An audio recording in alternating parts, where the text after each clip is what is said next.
parang nasabik ang lahat sa barbecue. So, sabi ng anak ko, mag-barbecue ng chicken at saka pork. Kasi, ang pork ay para sa akin at para sa anak ko. Pero yung mga apo ko, chicken. Pero si Mila gusto niya ng chicken.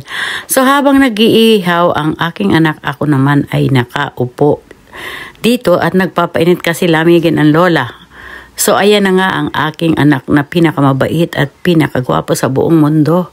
Ayan, pagkatapos magluto, ayan na.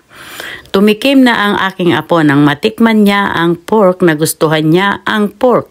Mas pinili niya ang pork kesa sa chicken kasi ang chicken breast eh. So, masapal-sapal, matigas. Yung pork may mga in-between na na fats at saka masarap talaga yung natin sa Philippines. Philippines barbecue talagang the best. Masarap. Yun ang gusto ko. Pero yung chicken, hindi ko siya masyado gusto. Chicken barbecue siguro, yung Thai. Pero wag ang chicken breast kasi hindi talaga.